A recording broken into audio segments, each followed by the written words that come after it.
mimi rangi ya samawati ni rangi nambari 1. Je, mtazamaji, kwako wewe ni nini haswa kilicho nambari 1? Simojifanya ni washindani. Ngoja siku ifike. Mimi ni paka mwitu, nitakupa pura. Ni usiku sasa, matatizo kuna nini? Mtume! Nilikwambia wacha kuzungumza na mwanamke. She has no respect. Coming to my party. Wataka kunipiga? Nipige. Kuwa makini sana ule mke wako. La usivyo tukugharimu. Mamako mwenyewe. Wewe usiniudhi. Sawa, wewe ulimwona mamangu? Huwezi kunisaidia? Nenda zako. To you too. Cheers.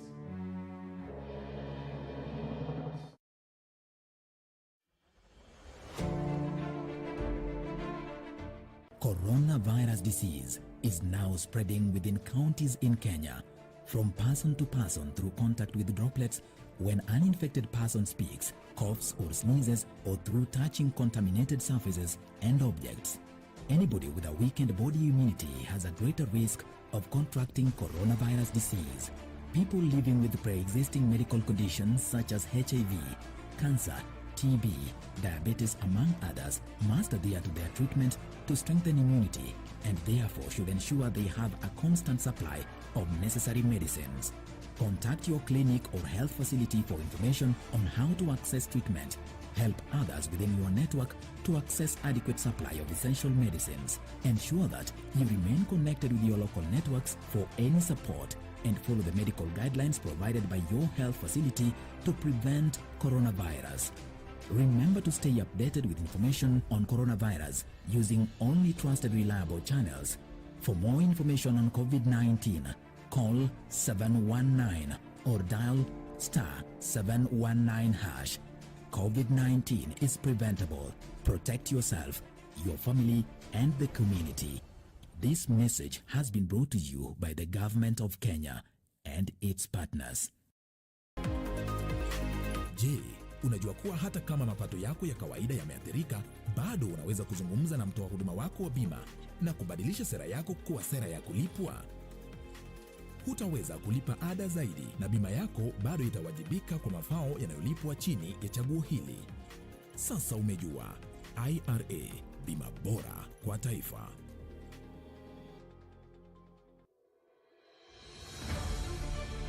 Virusi vya korona huenea unapokaribiana na mtu aliyeambukizwa kupitia matone, haswa wakati anapokohoa au kupiga chafya, na pia kwa kugusa sehemu au vifaa vilivyo na virusi hivi. Ukihisi dalili kama vile kupandwa na joto, kikohozi, maumivu mwilini na ugumu wa kupumua, na unashuku ulikaribiana na mwathiriwa, jitenge kisha piga nambari 719 ili upate usaidizi. Mtu yeyote anaishi na maradhi sugu kama vile virusi vya HIV, kifua kikuu, saratani na mengineo anashauriwa kutumia dawa zake jinsi alivyoshauriwa na daktari bila kukosa. Komesha korona. Ujumbe huu umeletwa kwako na serikali ya Kenya.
Sadakta mpenzi mtazamaji, hiyo kauli mbiu inaashiria kuanza rasmi kwa taarifa zetu za Darubini Wikendi, ikiwa ni Jumaa ya tarehe 18 mwezi ukiwa ni wa 6 mwaka 2021.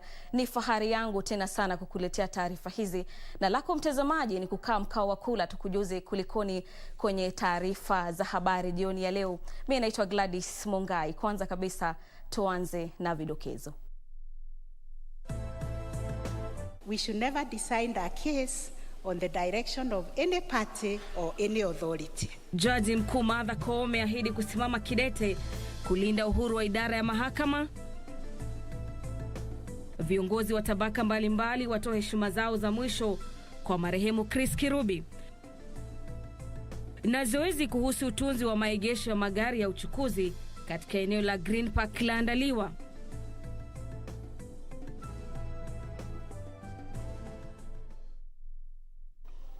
Karibu mpenzi mtazamaji, sema nasi kwenye mitandao yetu ya kijamii. Ukurasa wetu kwenye Twitter ni @KBC Channel 1 na @Gladys Mungai. Vivyo hivyo fanya hivyo kwenye ukurasa wetu wa Facebook @KBC Channel 1. Na moja kwa moja mtazamaji, tunaanza hapa jijini Nairobi, na ni kwamba shughuli za uchukuzi kwenye barabara ya Mombasa zilisambaratika wakati maafisa wa halmashauri ya kutoa huduma jijini Nairobi walipoyaelekeza magari ya uchukuzi wa umma. Hii ni kutoka mitaa ya mashariki ya jiji kwenye kituo kipya cha kuegesha magari cha Green Park.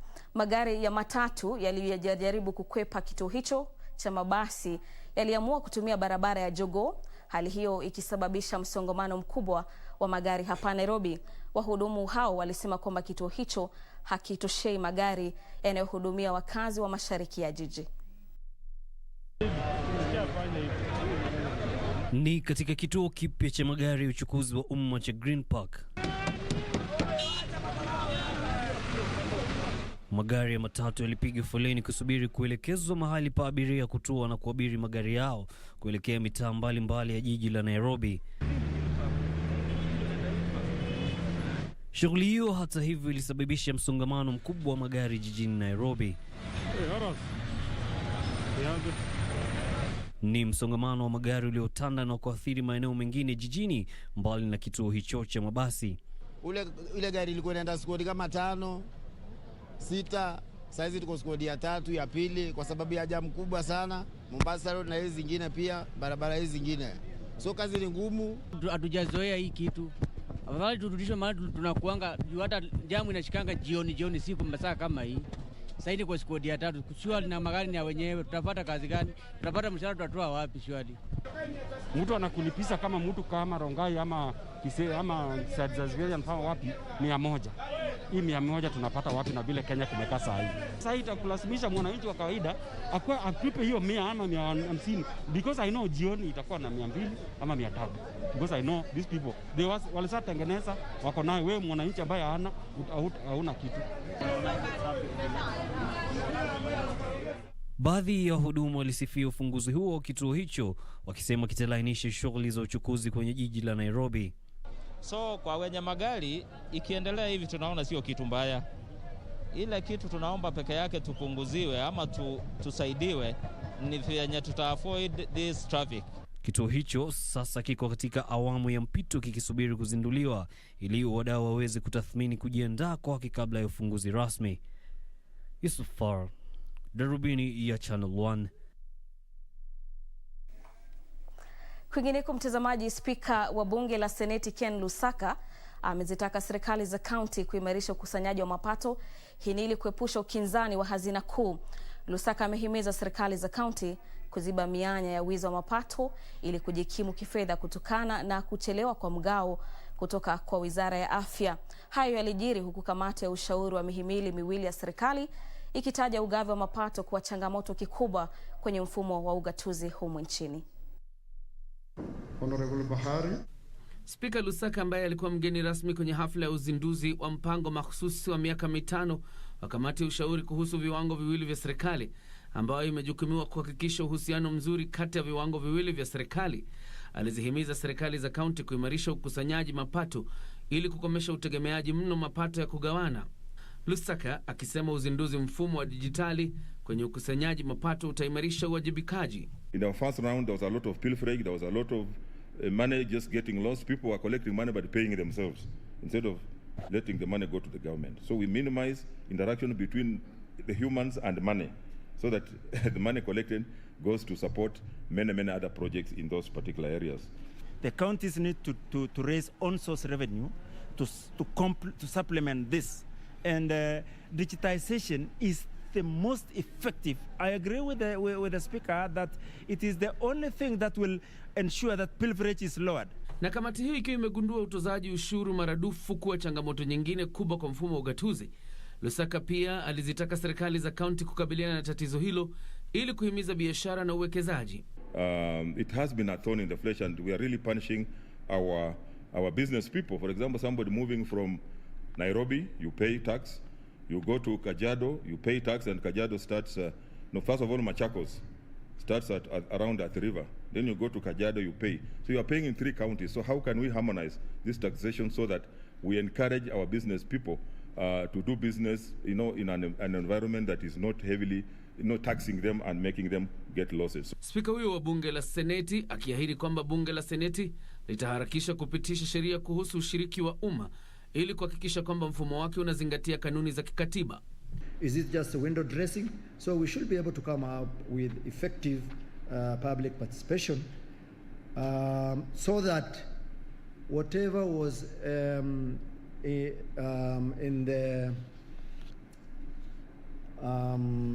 the opening, what do you call it, of the Constitution, the preamble, whatever was in the preamble in terms of people empowerment is actually realized.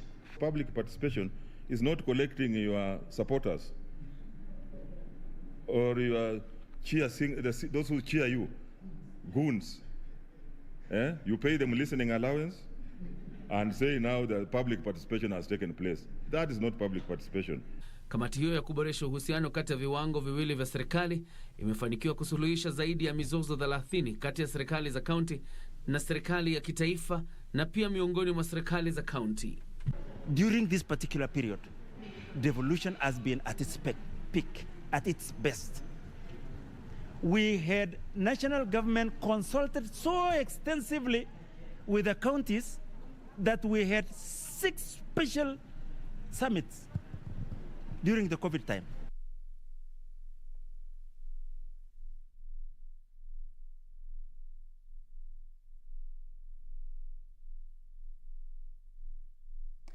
Tukiachana na masuala ya ugatuzi na kuelekea mahakamani, ni kwamba Jaji Mkuu Martha Koome amesema hatashawishiwa katika jukumu lake ila kulinda uhuru wa idara ya mahakama. Akizungumza kwenye dhifa iliyoandaliwa na viongozi wanawake, hii ni kusherehekea uteuzi wake, Jaji Mkuu Koome alisema chini ya uongozi wake, idara ya mahakama itachukua hatua thabiti bila mapendeleo katika kutekeleza majukumu yake. Viongozi wanawake walimhimiza Jaji Mkuu Koome kuwa imara katika kutekeleza wajibu wake. Jaji Mkuu Martha Koome amesimama kidete na kusema amejitolea kulinda uhuru wa idara ya mahakama. Akiongea wakati wa dhifa ya chakula cha mchana iliyoandaliwa na Wizara ya Masuala ya Jinsia na viongozi wanawake kusherehekea uteuzi wake, Koome alisema atahakikisha maamuzi ya mahakama daima yanazingatia ushahidi na sheria na wala sio ushawishi wa kisiasa wala ule kutoka nje. We should never decide a case on the direction of any party or any authority. So all of us are bound by the Constitution. So nobody will ever tell a judge, a magistrate or an adjudicator how to decide a case. Kadhalika, Jaji Mkuu alisema atajitolea kuendelea kushauriana na serikali na bunge kuhusu imarishaji huduma katika mahakama. So if you see me talking to these colleagues, you know that I'm negotiating for the space of this prodigal son or daughter who has been thrown out of the government and is now coming back with a lot of needs. We have so many needs in the judiciary. Viongozi wanawake walimhimiza Jaji Mkuu kusimama imara anapoongoza asasi hiyo ya 3 ya serikali. I'm convinced we have that best person. You have my support, personal support. As you know, you have the support of the Supreme Court judges. We expect very high standards from you because we know how you work. We already can see the signs. We have a very hard-working judge. We have a judge who is extremely innovative, and you are going to see how she's going to do things in a different way. She's a go-getter. She's very focused. She consults widely, but makes independent, well-informed decisions. The three arms of government, now one of it, the judiciary, is headed by a female, but that's not really the main thing. The main thing is that both genders have been considered. Wakati huo huo, shirika la huduma za jiji la Nairobi limekabidhi idara ya mahakama majengo matano jijini Nairobi kuzindua mahakama za kushughulikia kesi ndogo ndogo. Jaji mkuu Martha Koome anasema mahakama za kesi ndogo ndogo zitasambazwa kote katika kaunti hii ya jiji kuu na zitashughulikia kesi za dhamani ya chini ya shilingi milioni 1. Kevin Washira, Darubini, Channel 1. Kwingineko mtazamaji, Rais Uhuru Kenyatta amejiunga na viongozi wengine duniani kwa mkutano wa kimataifa kuhusu masuala ya kidiplomasia mjini Antalya, Uturuki. Rais Uhuru Kenyatta ambaye yuko nchini Uturuki kwa ziara ya siku 2, hii ni kufuatia mwaliko wa Rais Recep Tayyip Erdogan, aliwasili mjini Antalya jana jioni. Mbali na Rais Kenyatta na viongozi wa mataifa, mkutano kuhusu masuala ya kidiplomasia mjini Atlanta, Uturuki umewaleta pamoja wanadiplomasia, wabuni sera na wasomi kujadili na kutafuta suluhisho kwa changamoto na pia kutambua fursa zilizoko za ushirikiano wa kimataifa. This particular forum comes at a very apt time, a time when every part of the world is feeling the impact of a global crisis, and a growing realization that no single party has the capacity to overcome this crisis without all of us working together. Rais Kenyatta anatarajiwa kuhutubia mkutano huo ulioandaliwa na Rais wa Uturuki Recep Tayyip Erdogan na kuhudhuriwa na zaidi ya viongozi 10 wa mataifa mbalimbali. That this is not really a time for recrimination or pointing fingers, but we really have to accept also that we have seen that the global governance system isn't actually working equitably and fairly for all global citizens. And I think it just draws us to the reality that we have a challenge, and that challenge can only be overcome if we democratize much more our global governance systems. Rais Kenyatta anayeandamana na waziri wa mashauri ya nchi za kigeni Rachel Omamo pia anatarajiwa kuhudhuria mikutano mingine na vikao vingine pembezoni mwa mkutano huo. It has been a vessel, it has been an instrument that has been in use dating back to many ages. Diplomacy set the balance between peace and war times all throughout history, and it has always been a preventive instrument, gaining even more significance and prominence. Timothy Kipnusu, Darubini ya Channel 1. Mtazamaji, taarifa hiyo inatamatisha awamu ya kwanza ya taarifa zetu za Darubini Wikendi. Zidi kusema nasi kwenye mitandao yetu ya kijamii at KBC Channel 1 at Gladys Mungai. Tunachukua mapumziko mafupi, tukirejea ni taarifa zaidi. Usiondoke.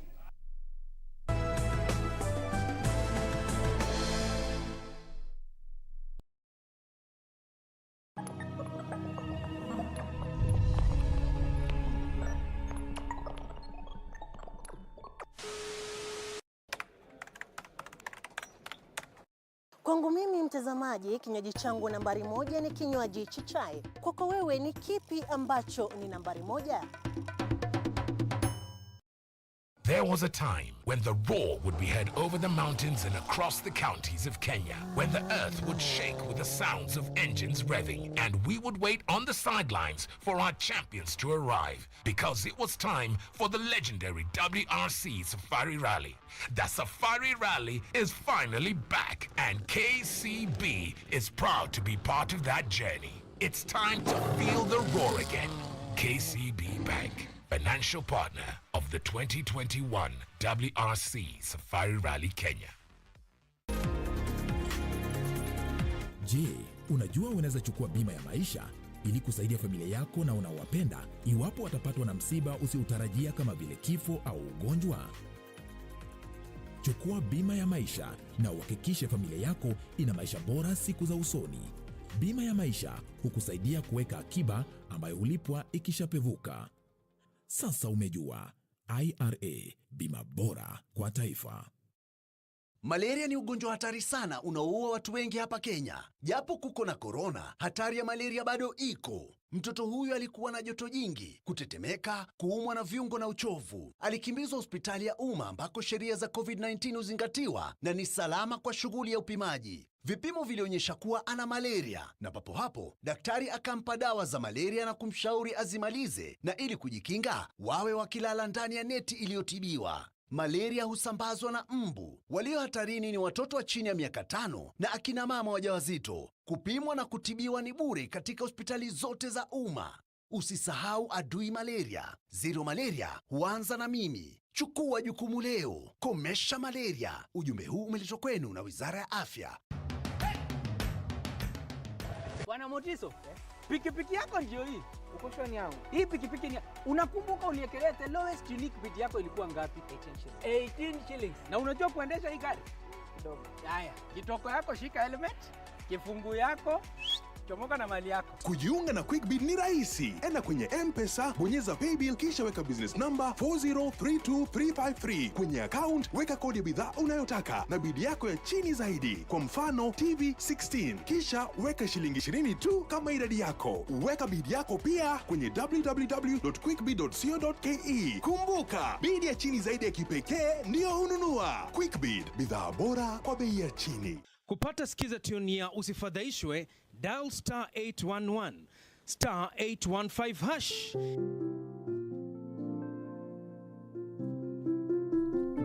Usifadhaishwe na mafanikio ya wengine ukihisi kwamba maisha yako hayana maana. Kumbuka, wengi huzungumzia tu mafanikio yao na si changamoto walizozipitia na ni mara ngapi walianguka.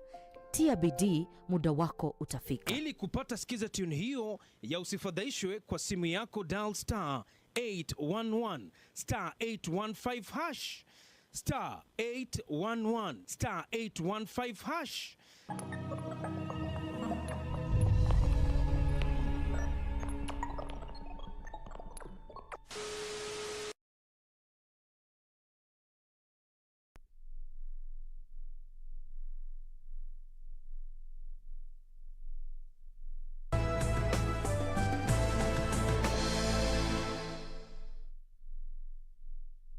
Karibu tena mtazamaji, na iwapo ndio mwanzo unajiunga nasi, unatazama taarifa za Darubini Wikendi. Tukiangazia masuala ya siasa, ni kwamba chama cha Jubilee leo kiliwarai wakazi wa Kiambaa kuunga mkono mwaniaji wake katika chaguzi ndogo mwezi ujao wa mwezi wa 7. Kampeni hiyo ilikuwa na ahadi tele, huku chama hicho kikiahidi kuhakikisha haiba ya aliyekuwa mbunge wa eneo hilo marehemu Paul Koinange na kwamba inatimizwa.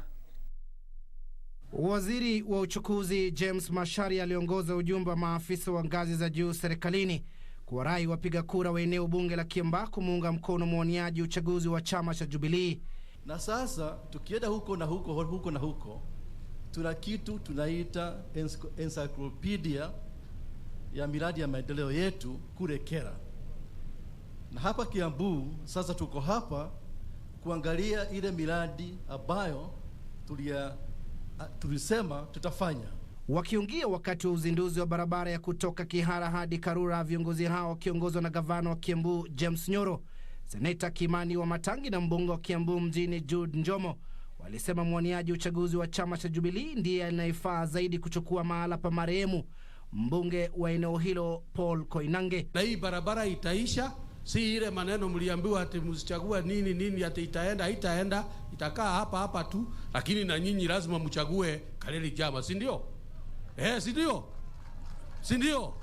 Mimi nipiganie barabara ziendelee na nyinyi muniletee Kaleli Jama, si ndio? Sisi tumesimama imara kama kitu moja na hakuna siku hata moja ambaye sisi tumewahi kuongea tukakata kauli, tulikuwa tumesema watu wa ngambo ile na ngambo hii tunakuanga watu kitu moja, na yule mtu anagojea ati sisi tutaanguka hii mtihani ndio abahatike ameng'oa. Tutakaa pamoja katika chama ya Jubilee, na kama nilivyosema, kama chama ya Jubilee iko na shida, hiyo shida ndio tutatengeneza. Tunyoroshe chama ikuwe mzuri, sawa sawa, na chama ikiwa mzuri tutaipenda na tutafanya kazi naye. Viongozi hao walisema ujenzi wa barabara ya kutoka Kihara hadi Karura utakuwa na manufaa makubwa kwa wakazi wa sehemu hiyo katika kufikia soko la jiji. Wakati huo baraza la magavana sasa linaitaka serikali kuondoa marufuku ya miaka 3 ya upasuaji ambao likidai kuwa sera kuhusu udumishaji eneo la misitu imeafikiwa. We have had a ban on logging for a long time, but it's now time to review that ban so that we can be able to use the resources, the forest resources that are there. Because after the forest resources or the trees are mature, if you don't use them, they will automatically, die. Recognizing even the individual forest farmers who own forests, and we want them to be incentivized if they're searching. We want them to get incentives so they can be able. We can have individual farmers who grow maize, growing trees, and becoming planters as we move on into the future. Hivyo tuna shida mingi ile tunataka kufanya nini? Saidizi. Na mimi kwa niaba yenu ningeomba, ingawa sisi county government pia tutajaribu kushughulikia zingine, serikali kuu pia tutakuja kupelekea hawa. Saizi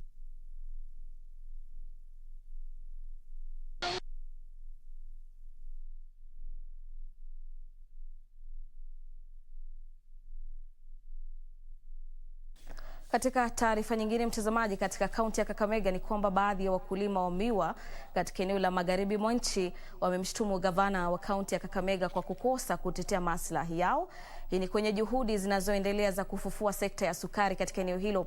Wakulima hao wanasema kwamba gavana Oparanya anashirikiana na watu wenye nia mbaya wanaotaka kujinufaisha kutokana na ufufuzi wa kampuni ya sukari ya MUMIAS. Wakulima hao sasa wanataka uhasibu ufanywe kuhusu kampuni hiyo na vifaa vilivyomo kabla ya uratibu wa kuikodisha kuanza. Mzozo kuhusu kukodishwa kwa kampuni ya sukari ya MUMIAS unaendelea kutokota, huku baadhi ya wakulima sasa wakisema gavana wa kaunti ya Kakamega Wycliffe Oparanya ana nia fiche. Wakulima hao wanamkosoa gavana huyo kwa kuunga mkono meneja mrasimu wa kampuni hiyo, wakimshtumu kwa ukiukaji wa haki zao. Wakilalamikia tangazo la hivi majuzi kwenye magazeti ya humu nchini, wakulima hao wanamshtumu gavana Oparanya kwa kushirikiana na baadhi ya wawekezaji. Na sisi tunataka kuambia gavana Oparanya atoke kwa magazeti kwenda kulipa advert ya shilingi 1,300 kwenda mbele kila siku kwa magazeti, na ile hali hakuna mkulima ama wakulima wachache sana wanasoma hayo magazeti. Oparanya akuje kwa ground aongee na wananchi na wakulima wa miwa, kwa sababu sisi kama wakulima wa miwa tunashangaa gavana bado anafikiria sisi tuko na pesa ya kununua magazeti kila siku. Juma lililopita, maseneta kutoka eneo la magharibi ya nchi walimtaka mrasimu huyo kutangaza hadharani utaratibu wa utoaji zabuni ya kukodesha kampuni hiyo. Sote tunakubaliana kwa umoja ya kwamba yafaa MUMIAS iweze kuwa revived, lakini jinsi ya kurevive ndio wasiwasi yetu. Kwa hivyo sisi tunashinikiza tu ya kwamba serikali kuje wazi, huyu mrasimu aje wazi, atupatie status report ya MUMIAS Sugar jinsi ilivyo. Wakulima hao wanataka uhasibu kufanywa kudhibitisha vifaa vilivyomo kwenye kampuni hiyo kabla ya mrasimu huyo kuanzisha utaratibu wa kuikodisha.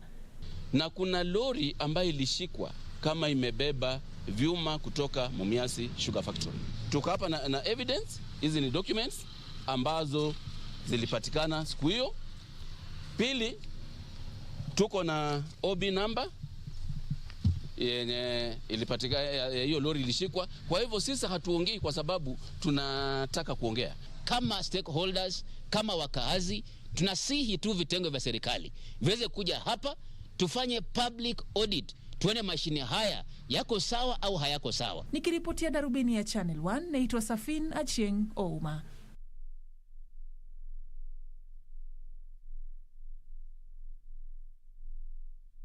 Katika taarifa ya tanzia, mtazamaji, viongozi wa kisiasa wa tabaka mbalimbali leo walimwenzi Chris Kirubi kuwa mfanyabiashara wa tajriba kubwa aliyetumia ushawishi wake kuleta uwiano katika nyanja za kijamii, kiuchumi na masuala ya kisiasa.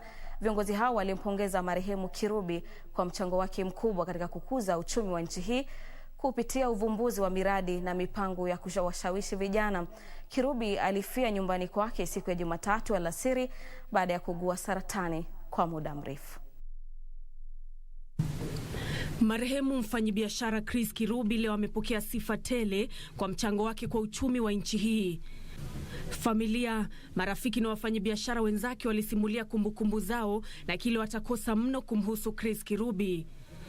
But even as we grieve, let us hang on to the memories of him. The memories of Chairman, ranging from his amazing and charismatic character, infectious laughter, and astute leadership. I'm a graduate of his Institute of Advanced Hindsight and Institute of Advanced Foresight. The French business community has lost a partner with whom it successfully developed trade and joint investment. Chris loved and enjoyed his game of golf.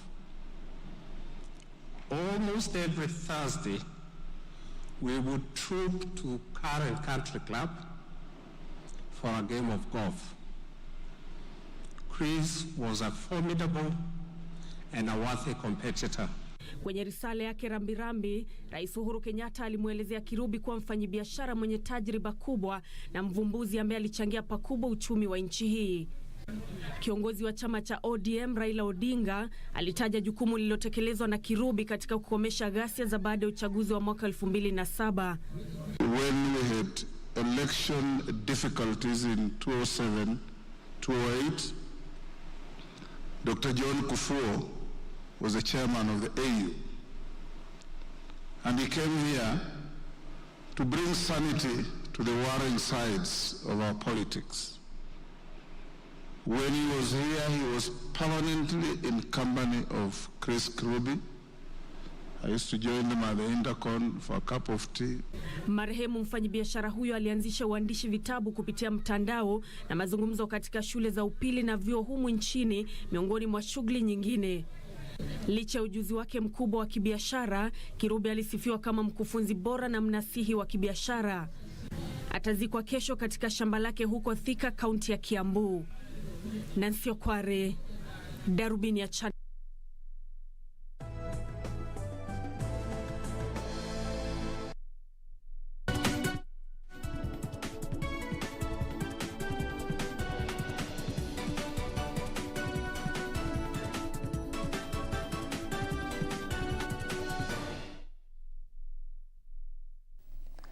Mtazamaji, katika shirika la utangazaji nchini tunasema makiwa sana kwa familia ya Chris Kirubi.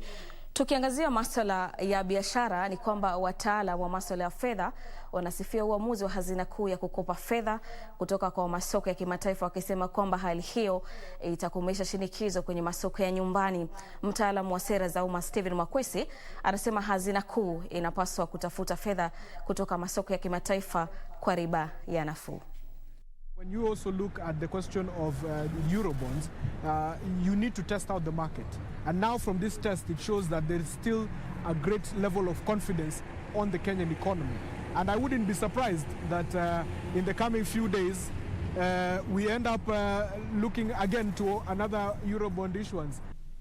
Hapo jana, hazina kuu ilitangaza kwamba Kenya imepata shilingi bilioni 108 kutokana na uuzaji wa hati ya 4 ya Euro. Idadi ya walionuia kuwekeza kwenye hati hiyo ilichupa kwa 4%. Hati hiyo inatolewa kwa riba ya 6.3% kwa muda wa miaka 12. Mtaalamu wa masuala ya sera ya umma Stephen Mwakesi anasema uwekezaji kwenye hati hiyo ni ishara kwamba masoko ya kimataifa yanaweza kutoa mikopo ya riba nafuu kwa serikali ikilinganishwa na taasisi za humu nchini. We're looking at a budget that's about 3.66 trillion, and the revenue that we are looking to fund this particular budget is about 2 trillion. So we have a deficit of about 1.66 trillion. So it will be quite impossible to imagine that we could get any sort of monies and that amount of money, 1.66 trillion, from grants. Kenya ni taifa la pili baada ya Ivory Coast kutoa hati wakati ulimwengu unapokabiliana na janga la COVID-19. Kenya ilijitosa kwenye soko la kimataifa la madeni mnamo wa mwaka 2014 wakati ilipopata shilingi bilioni 2 kutokana na hati ya kimataifa ambayo bado haijaanza kulipia riba baada ya miaka 3. Mwakesi anasema Kenya inapaswa kulainisha mpango wa kulipa madeni yake ili kuepukana na shinikizo za kugharamia madeni hayo. We would need to really look at cutting down our projected expenditures in every financial year and being realistic that these are the realities of the revenues that we are looking at and what we can actually be able to spend in every financial cycle. So going forward, it's a question of us being really realistic, but we can be able to cater to this particular debt that we do have as per now. We still have a lot of facilities available to the country when a need be. But again, there will be need for measures to be taken to ensure that we reignite our economy. Hazina kuu inasema shilingi bilioni 108 zilizotokana na uwekezaji kwenye hati hiyo zitachangia kulipa deni la taifa wakati huu taifa linapokabiliana na changamoto za ukusanyaji ushuru.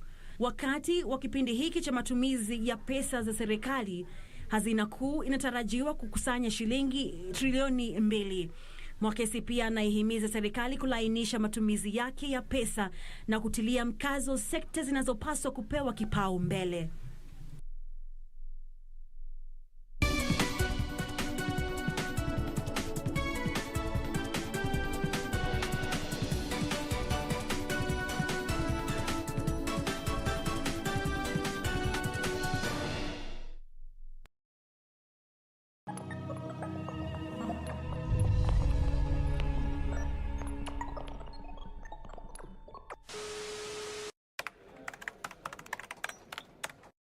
Timu nambari 1 ambayo naienzi zaidi ni Kariobangi Sharks. Swali ni je, mtazamaji, nini haswa nambari 1 kwako?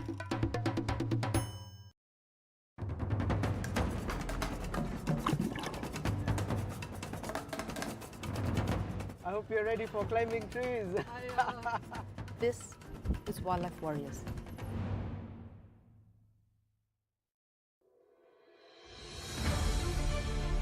If you have been in contact with someone who is suspected or has tested positive for COVID-19, self-quarantine for 14 days and call 7194 for help.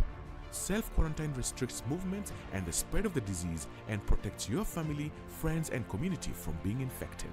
During self-quarantine, you are advised to stay in a separate room, disinfect surfaces and clothing with appropriate disinfectant, avoid sharing household items, including utensils, towels and beddings, do not receive visitors, wear an appropriate face mask if you must be around other people. COVID-19 is preventable. Protect yourself, family and the community. This message has been brought to you by the Government of Kenya and its partners. Wanda tuingia huko.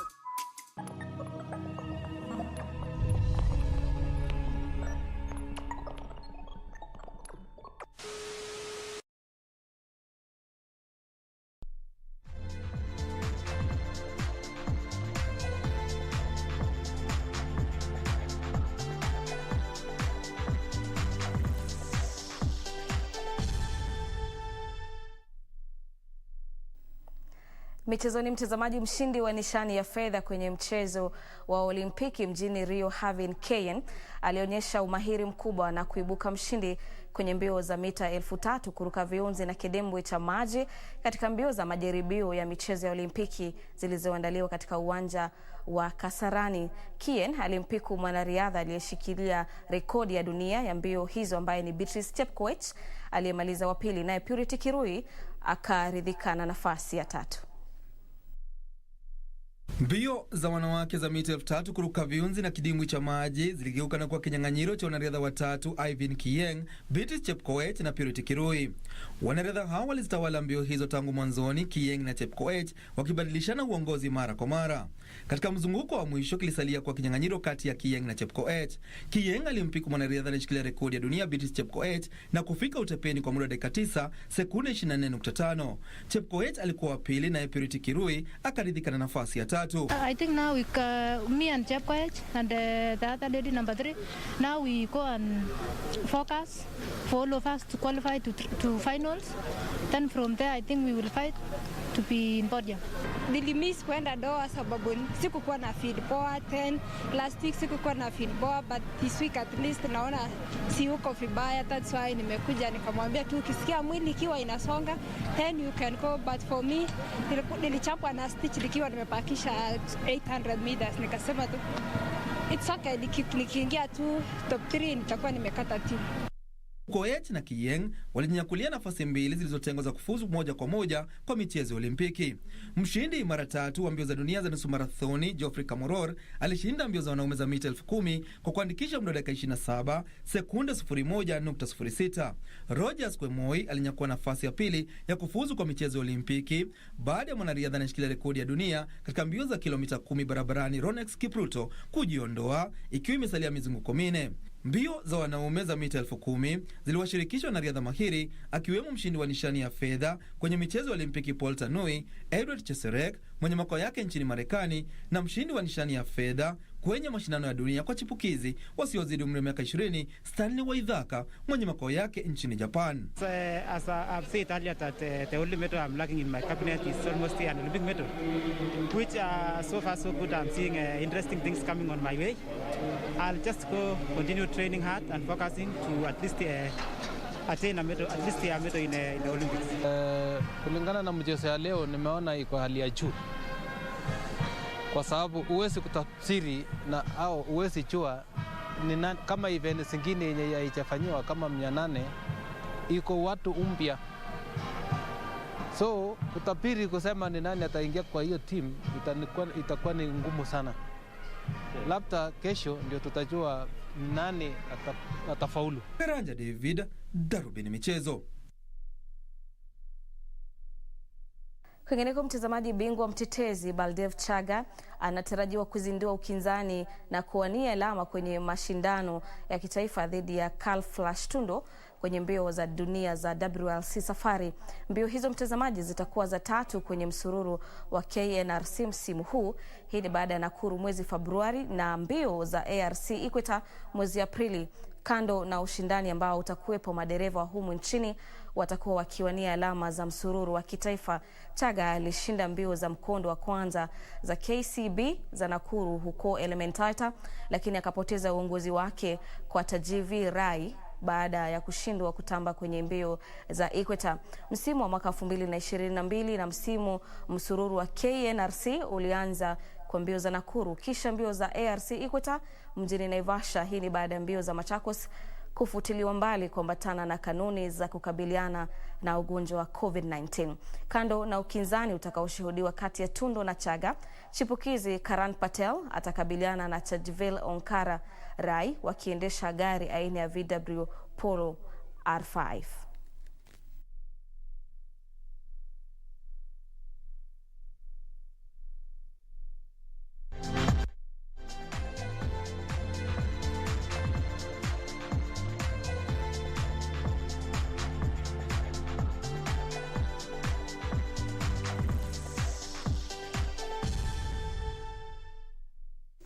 Mtazamaji, kufikia hapo hatina budi ila kulikunja jamvi la taarifa zetu za Darubini Wikendi na kuangalia tu mitandaoni mwasemaje.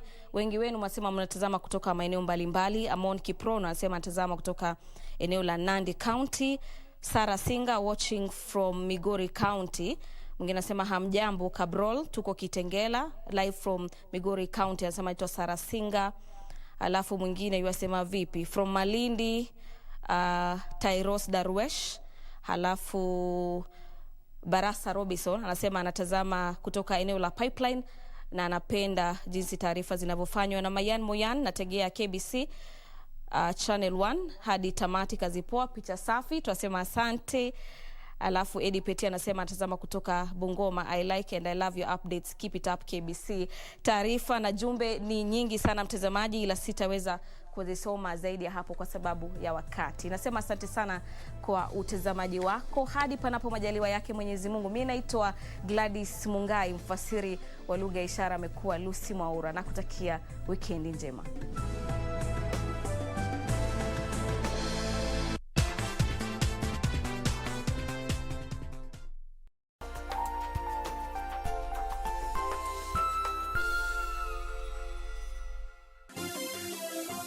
Vera Beauty College. Vera Beauty and Fashion College, with branches in Nairobi, Eldoret, Thika and Meru. Did you know that we are a TVET approved institution? We offer courses in fashion design, interior design in soft furnishing, event decoration, flower arrangement, event planning, hairdressing, barbering and dreadlocks, beauty therapy, makeup, nail technology, spa massages, teaching skills, TOT, solo business management, and many more. Register now and visit our website on www.verabeautycollege.com. You can also call on 0725 923 550 Nairobi branch, 0728 087 689 Eldoret branch, 0722 22 7428 Thika branch, 0725 000-706 Meru branch. Vera Beauty and Fashion College, a TVET approved institution.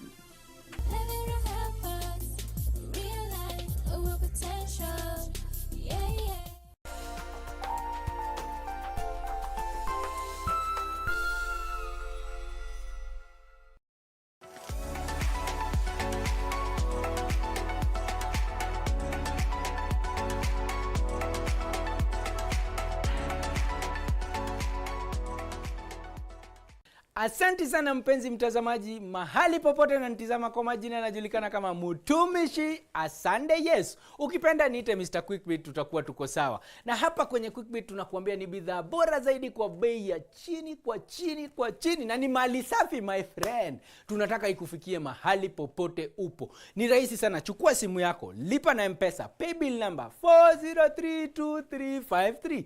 Kisha kwenye account eka kodi ya bidhaa ambayo tunauza kwa siku, amount 20 bob. Kisha unaponyoka na hizi bidhaa. Na ni rahisi sana, na sisi hapa studio tutakuwa tunakutumia SMS kukujulisha wewe wewe mnunuzi, wewe ndio naongelesha, kama wewe ni mnunuzi bora au la. Wenye mtandao quickbit.co.ke, fuata maagizo vizuri, alafu kisha pale ekelea kodi ya bidhaa tunauza kwa siku, na utakuwa unaponyoka, unaomoka, unaishia, unanunua hizi bidhaa, na utakuwa unabahatika, unafurahia. Siku ya leo tunakupatia fridge my friend, ikiwa ni weekend, cool down ya temperature, cool down ya food, chakula isiharibike kama Quickbit iko hapa.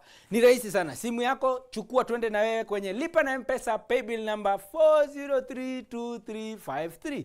Kisha kwenye account eka kodi ya fridge yetu ni CM my friend. CM fuatanisha na lowest unique bid, CM 106, CM 97, CM 96, alafu kwenye amount 20 bob, shilingi 20